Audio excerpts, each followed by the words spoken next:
Thank you so much for joining us this afternoon or this evening, depending on where you're tuning in from, for this webinar on Saudade collection in Mozambique.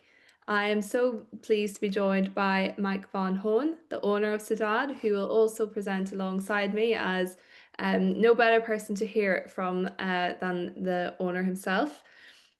Just some housekeeping before we get started. The webinar will be recorded and we will upload this to our YouTube channel so you can catch up on it there and share it with your teams. We will also send it out in a follow-up towards the end of the week with all the sales collateral you need to sell Saudade. There will also be some time at the end for questions. So if anything comes to mind throughout the presentation or at the end, please do pop it into the Q&A box and Mike and myself will be able to answer it at the end. But for now, Mike, I will hand over to you to introduce Saudade. Fab. Thanks, everybody. Thank you for taking the time to join us. Delighted to have so many of you on the webinar with us. I am going to give you a bit of an overview on sort of Saudade and Villa Coco and just a bit of background on how Sarah and I came to be in Mozambique and why we believe it's a special place and how we came to build Saudade. And then I'm going to let Orla tell you more of the details around the properties specifically, and I'll just chime in as and when I think we need to hear something else. So Saudade and Villa Coco are our two properties. Life started out as Villa Coco. We will go through the details of Villa Coco towards the end, but our brand new sort of flagship property is Saudade, and we're going to spend more time going through that. Saudade, for those of you that don't know, is a Portuguese word. Clearly, Mozambique, you probably all know, is an ex-Portuguese colony. Saudade is a Portuguese word that doesn't have a direct translation, but loosely talks to a feeling of nostalgia and, happy thoughts and feelings of well-being and longing to return to somewhere that holds a special place in your heart. So that as a word pretty much encapsulates what Sarah and I feel about Mozambique, and in particular the archipelago area where we are lucky enough to be based. We have been coming to Mozambique for 20 years, 25 years. Villa Coco started off life as a family beach cottage that my dad first built in the late 1990s. We took it over from him in about 2014. I bought the property off him when he retired, and we decided, no, we wanted this to help pay its way, and so started off life after a complete refurbishment of letting it to friends and family. It then found its way, for those of you that know the South African environment at all, onto a private villa specialist site called Perfect Hideaways, and just kind of grew from there. And as a result of kind of the growing of Villa Coco and repeat customers and people coming back to us and saying, yeah, but Villa Coco is lovely, but it's too small, and we want to bring friends and we want to bring family and we want to bring two other friends and family. Is there anywhere else that you can recommend? Sarah and I had owned the next door property. It's literally directly next door to Villa Coco, sort of through the bush, maybe 300-400 meters away, but on the same piece of land. So you don't have to kind of go out and onto the road or whatever. We decided we'd take the plunge, and we built Saudade as a purpose-built kind of FIT property or small boutique hotel. So both of them, whilst Saudade may be brand new, Sarah and I are not complete beginners to this space. We've been doing it successfully for the past 5 or 6 years already. And both these properties are family owned, family run. I'm in Vilanculos at the moment, and we're in the process of finding the right manager. But even with the right manager, it's really important to me that yourselves as agents or even our guests get to hear from me or Sarah or both of us as part of the process. So any of your guests that come, we'll talk about itineraries, etc. afterwards and what there is to do. I'm always heavily involved in that. I want people to feel that, they have the benefit of my 25 years of experience here, and, we'll definitely be involved in the process throughout. So where are we? We're in Vilanculos, as it says here on the map. We're lucky enough to be based on the mainland. So the other benefit is that there's clearly Vilanculos International Airport. That's about a 20-minute road transfer away from where we are. This is our old, completely refurbished landy, and it actually has a tarpaulin over the top, so that, when it's hot and guests don't have to worry about getting sunburnt. But they get fetched from the airport in this lovely old beast, and hopefully she continues to work. um, but it's nice and close from the airport, and you kind of are getting into the style of things immediately. The benefit of it, obviously, that there's direct daily flights from Johannesburg, and 4 times a week from KMIA. So for those of you that are sending guests on safari, especially to the southern Kruger area, to the Sabi Sands, so Lion Sands, Mala Mala, Singita, those properties, they pair really well with what we've got to offer, because it's literally an hour road transfer from their properties to KMIA, and then once you're at KMIA, it's a 45-minute or 50-minute flight hop to Vilanculos, on a scheduled flight 4 days a week, and then you're at us within 20 minutes of being, offloaded and cleared customs at the airport. Where are we based? I'm going to let Orla kind of tell you, apart from the fact that we're right on the beach. I'm going to let Orla take you through some of the properties, and I'll just pipe in as we go along. Amazing. Thank you, Mike. So as Mike had just said, both properties are beachfront, and slightly elevated from the beach. So you have amazing views overlooking the archipelago. And just in terms of access down to the beach as well, we're not too high up. So just I think from a mobility perspective, access down to the beach is very easy. This Um, photograph, sorry to butt in here, this photograph that you see here, I'm standing with my back to the pool, looking back to the house. But when you turn around and you see where the pool is, just in terms of access to the beach, literally from the pool of Saudade, you've got less than 30 meters down a private beach path, and you're on the beach. So you've really, you've got maybe 15 or 20 meters of elevation. It's not a hardship getting down to the beach. So this is Saudade. So this top level here, this is our kind of main living space. It's communal space, very beautiful interiors, which you'll see on the next slide. But just looking at the rooms, so Saudade is 6 suites, and that includes a family suite. So over here behind this tree, you have the honeymoon suite. This is the premier suite, which we'll go through in a bit more detail. But just for a sense of place, you have sea views here, you've private access down to the garden and to the beach. Here you then have our Fern and Frangipani suites. And since this photo has been taken, and you'll see on the next slide, we've since added in shutters, just to kind of give that extra layer of privacy. Here also you have a kind of more firm structure that separates the two rooms, but can also add as a kind of an interleading space if you did have a group that knows each other. Um, both of these rooms can also are privately accessed by the step access here at either side. And then we also have 3 lead-in rooms at the back of the property, which we'll touch on as we go through. But this is just another snapshot of what the kind of gardens and the setting of Saudade. You can see here where the pool is, and then just looking up then at the main house.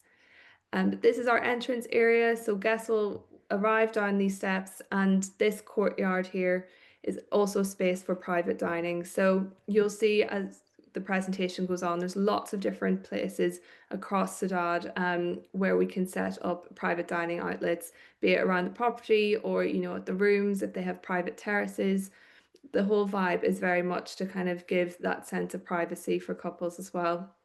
We Um, try and do that, just butting in there, Orla. If your guests stay with us sort of 3 or 4 nights, we try and ensure that breakfast may well be on the terrace most of the time, but their lunch and dinner places where they eat, within 3 nights, they shouldn't sit in one place twice at all. It's kind of, we don't want you to feel like okay, this is the dining room, this is where you have breakfast, lunch, and dinner. It's very much not like that. We want to mix it up and let you have lunch in the garden, or a beach breakfast, or dinner in this courtyard, or if you happen to be in this bedroom, sort of, which is to the right hand side here, there's private dining there. So as Ola said, there's many private spaces that we try and ensure that you can, uh, if you're a couple, have dinner away from anybody else. Awesome. Thank you, Mike. So this is the main kind of veranda area. And I mean, one of the things that really struck us when we visited was how stunning the interiors are. Mike's wife, Sarah, she has a background in interior design, and that attention to detail is so reflected throughout the property. Um, really celebrates kind of local traditional design and celebrating local artisans. And Sarah and Mike were very heavily involved, with the local suppliers in creating Saudade as well. So just to jump in there again, also, I mean, Sarah must take the credit for all the design stuff, but what was really important to both of us is that Saudade, I mean, we've been going there for 20 years. We love the place. We want it to feel very much of its place. So while we hope that you will see that it's got some sort of cool contemporary edges and cool sort of functional spaces, it should feel of its place. We want it to feel like it belongs, as part of the archipelago. So again, it's cut into the dune slope. As Ola was saying, we're on a sloped space, but when you're out on the boat, for example, if you were out on the boat, where you can see on the right hand side looking back up, it doesn't stick out to like something that, God, what is this place and what's it doing there? It's very much, it feels organic and of its place, and sort of as an extension of the dunes rather than sort of cocooned into the dunes. That's very important to us, that we in the build process, that we did that. The other thing that Ola mentioned is, we're lucky enough to have been here 20 years. We've completely refurbished the Villa Coco property, in order to bring it up to standard from a sort of bit of a raggedy old beach cottage, into something that we felt comfortable letting as a private villa. So luckily, through that process, we've built up this contacts of these fabulous artisans. So we didn't have like a lead contractor and an architect that we just said, well, here's your stuff, we'll see you in a year. Sarah and I were intimately involved in the process of the design. I was on site for most of the time, probably 10 to 12 days a month throughout the 12 months of the build. Um, and lots of artisanal stuff. So when you look there, those carpets were made, those mats were made locally, the light shades were made locally, these four-legged wooden tables were made locally. Lots of stuff was made locally on Sarah's design. So as an example, the light shades, when I was driving up, because I used to drive up a lot, when you're building, you can't always get stuff in a small isolated African village. I would often bring some elements with us. um, I found a guy maybe 60 kilometers outside of Vilanculos, that was weaving one of these mats. And I thought to myself, if he's weaving one of those mats, I know what it is that Sarah wants because she's drawn them for me.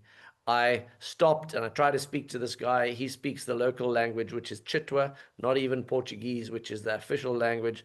I speak very bad Portuguese and no Chitwa.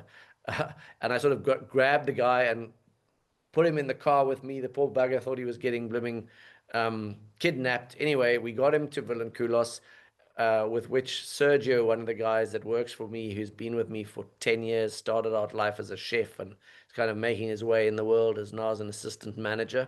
He helped explain what we wanted. And so, with various iterations, this guy built what he thought, or built some of these light frames that he thought was right. Weren't quite right. We paid him for those, made amendments, came back. And then when we finally got them right, we said, okay, now we need 6 of these and 10 of these and 5 of those, and off you go, and we'll see you shortly.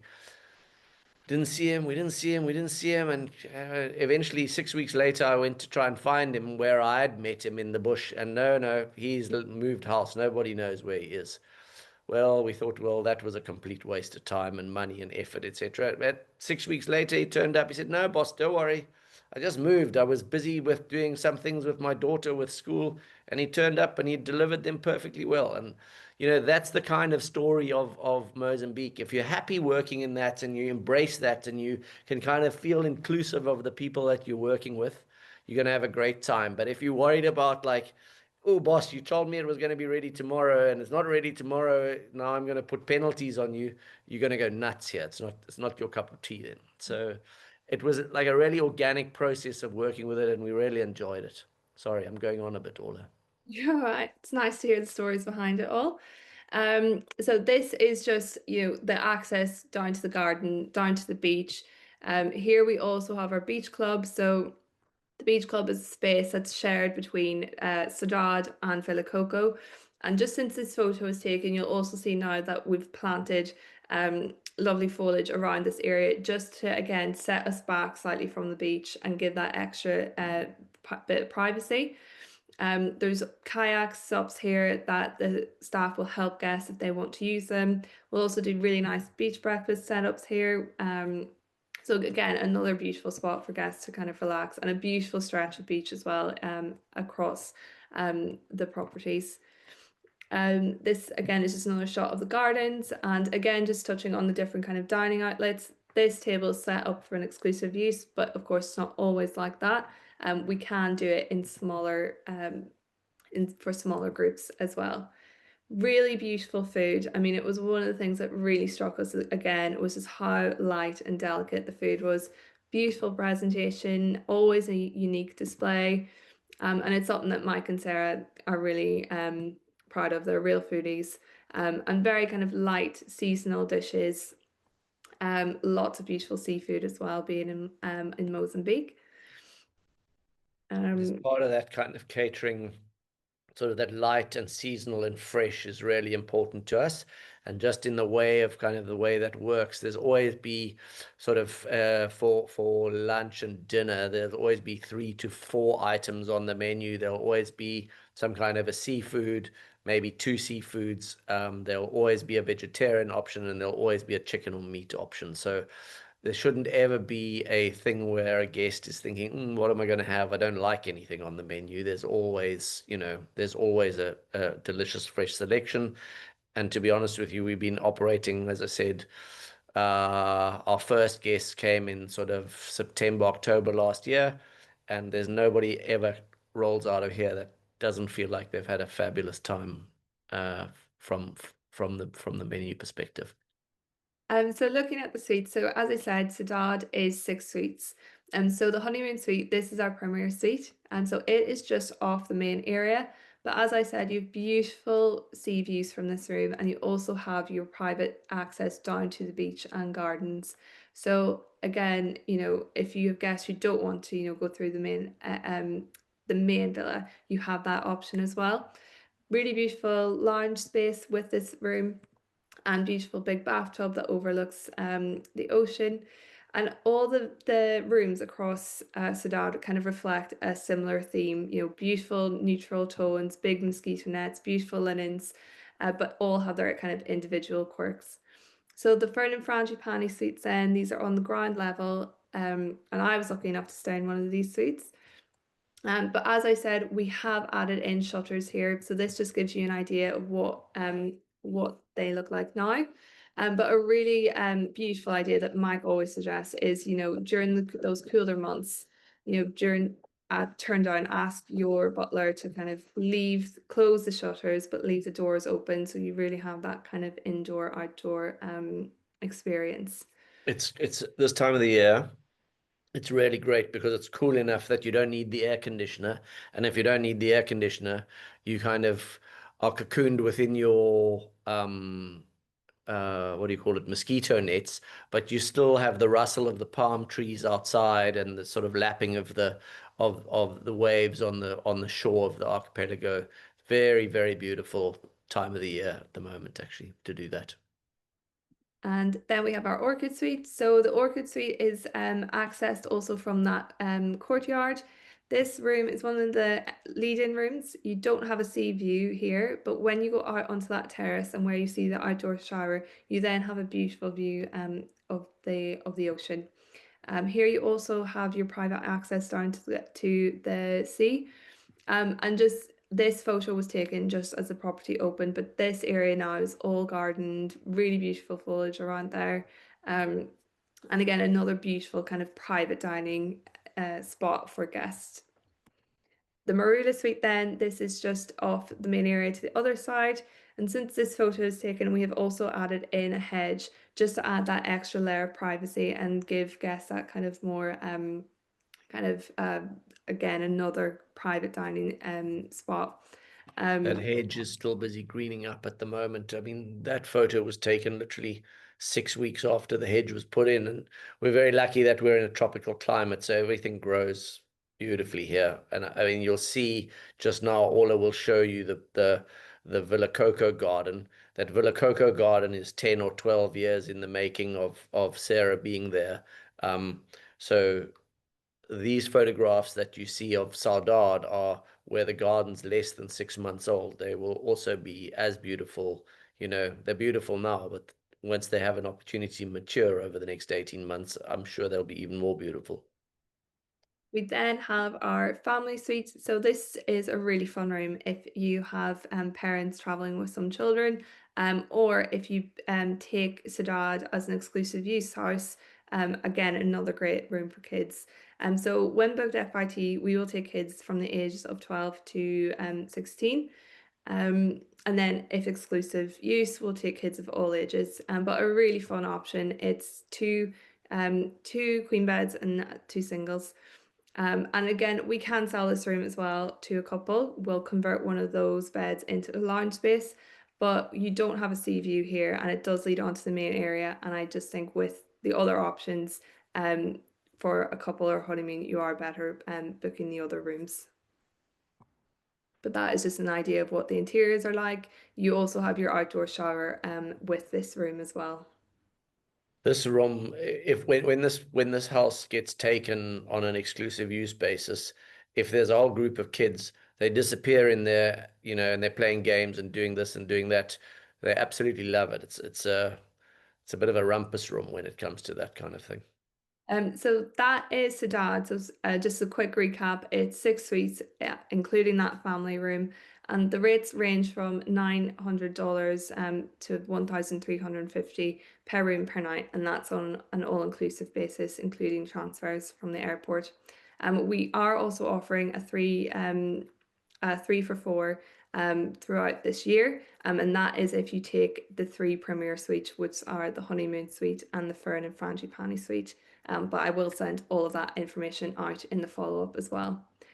And there's a honeymoon special that runs with that too, that any booking of 3 nights gets a complimentary island trip.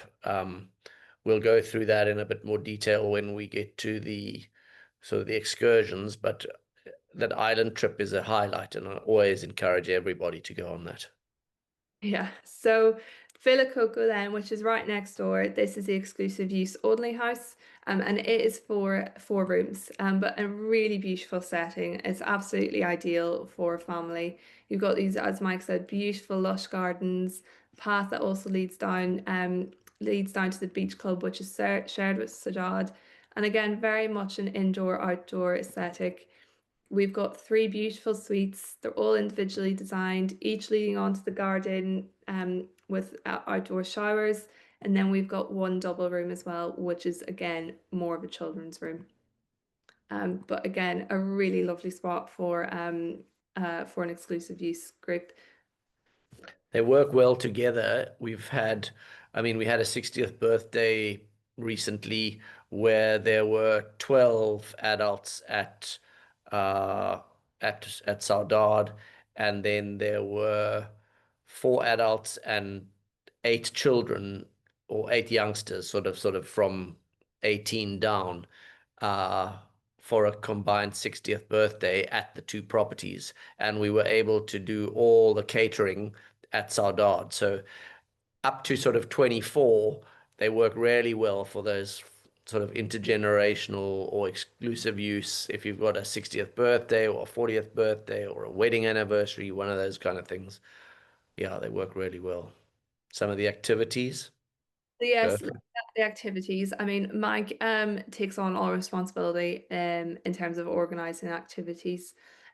So some of the things, we've spa treatments into it. We have an amazing local masseuse who will come to the villa, and we have a whole spa menu which gets sent ahead of their trip. Um, One of the things we did when we were there was the with Mozambique horse safaris, and this was a really beautiful experience because their Vilanculos branch is only a 10-minute walk away from Saudade. So you walk down the beach in the morning, and then you can ride up through the water or on the beach, depending on the tides. There's all sorts of options there that this horse safari guys will do. The Mozambique horse safari, they'll do it literally from a bareback walk and a swim, which is just a very soft and gentle, organic kind of thing. And or you can do a proper outride, or even just a ride if you've got somebody that doesn't know horses but wants to feel sort of the wind in their hair. And there'll be a groom there with the horse on its bridle, and he'll walk you up and down sort of this beautiful walks. And then if there's like accomplished riders, they can go for a proper outride and gallop across the flats, flat out. There's be able to do everything. The island hopping one is one that I always recommend. And the ladies went on one when they came to visit us. Essentially, what we try and organize there is a beach club breakfast then. And while you are enjoying your breakfast on the beach, the boat will arrive to pick you up. Our team will have organized a picnic for you. They will have packed the cooler boxes according to kind of, what you like to drink. Is it a gin and tonic? Is it a bottle of bubbly? Is it a Chenin Blanc? Whatever it is that you like, they will have packed all that. They will get it onto the boat, and by the time you've finished your breakfast, the manager will come and introduce you to the skippers. The skippers will take you away for the day. Um, Orla will, I'm sure, attest to the fact that it's a really beautiful thing to do. Oh yeah, I've been lucky enough to do it twice since March. So yeah, it's what absolutely beautiful. And definitely a must. I mean, that's the beauty of staying on the mainland is that you can do these activities as well. And as Mike pointed out earlier, we do have a honeymoon special where for stays of 3 nights or more, this is included if you're staying in the three premium suites. And it's, again, an absolute must. That And photograph in the middle there is just a typical example of like the gazebo that will get set up. So they'll set the gazebo up, they'll have beach chairs, they'll have a table with a tablecloth, and the you know the drinks, etc., will be there. There'll always be delicious snacks that get sent out by the chefs with you. So the idea is we don't actually send anybody with you. The skippers will set that up, and then they'll take their boat sort of discreetly 200-300 meters away, but within sort of sight distance, so that you can wave to them if you've had enough. But the idea is to give you and your friends, or you and your wife or your partner, a real Robinson Crusoe experience where you feel, wow, I'm on this beach almost alone. You can see, I mean, that photograph in the middle, from where that gazebo is to where the trees are on the left-hand side, is probably 800 or 900 meters. There's not another soul on that beach. It's just magnificent when you get to experience these beach days. And that is our breakfast setup, which is a really nice option to do before you go out on the boat. And then we'll just touch on then our seahorse safari experience, which is something that's very close to Mike's heart. Um, Yeah, this is a kind of conservation and community initiative. So this is a conservation for good. It's run by a local NGO that we are supporting. Essentially, what it is that these little seahorses that have been around for 15 million years were becoming, they were being collected and dried and sold into the Asian medicine market as an aphrodisiac. It's a real kind of rhino horn style story. And these local fishermen, that were effectively poaching them because they were subsistence fishermen and they required extra funds to try and kind of send children to school and whatever else they required. They were involved in this process, and this NGO got involved in explaining the importance of biodiversity to the bay and the fact that these little creatures were something that the fish live on, and that whole biodiversity chain. They've understood Slowly they understood, and then when they could actually benefit out of the process by being involved in the guiding, now all the money that we collect goes to Parco, and of the money that goes to Parco, 90% goes to the community. So they're involved in the protection of these things, and essentially the guests will be lucky enough to go out on a like working fishing dhow that will have been used in the morning or the afternoon with a local subsistence fisherman, and then he will help you into the water. It's only like it's knee deep or thigh deep, um, where into these seagrass meadows, and they will help you find them. They've got really good snorkeling equipment. Um, and then when you get back on the beach, we will again have a little setup with some snacks and some drinks, and you can have a sort of 15-20 minute chat, and then we'll get you back in our landy and back home. But it's a fabulous initiative. I can tell you that we are seeing more and more of these seahorses as a result, but I just think there's opportunity to get like scientifically involved in this, to be able to measure what is the population at the moment, and across this sort of 10-kilometer stretch, how many are there, and what are the different types that we've got, and are there any new types that we don't know about? So I'm busy talking to the Seahorse Working Group at the moment that are based in Knysna in South Africa, and we are looking at collaborating with them there. So it's really a great story. My view, is that if we're going to benefit, we want the community to benefit too, and it's kind of one of these general upliftment things that everybody should benefit through this tourism. Not only the people, but the importance of the biodiversity in the archipelago too. And then there's just the Wonder Bag. That's the last one. My wife's very involved with that. Again, this is a women empowerment initiative. Essentially, the women are left to do the cooking and getting the wood and making the fire, etc.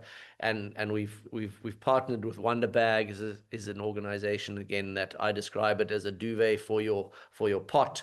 So instead of having to like get your pot going and keep it going, you get it going on the fire, take it off, wrap it up in this Wonder Bag, which is like a duvet for your pot, and it'll keep cooking until it's ready, basically, based on the residual heat. So less time around the fire, less smoke inhalation, less time getting wood, more time at school. There are all sorts of benefits around that we look forward to sharing with them. And I think that's it. So yes, if you have any questions, please do pop them into the Q&A now, and Mike will be able to answer them on the call. As I said, this has been recorded, so we will send it out in the follow-up, plus all the rates, fact sheets, and images, and Mike's contact details as well, so you can message him directly, as he does all the reservations and itinerary planning. But I can't see any questions as of now, Mike, so you must have covered Yeah. everything.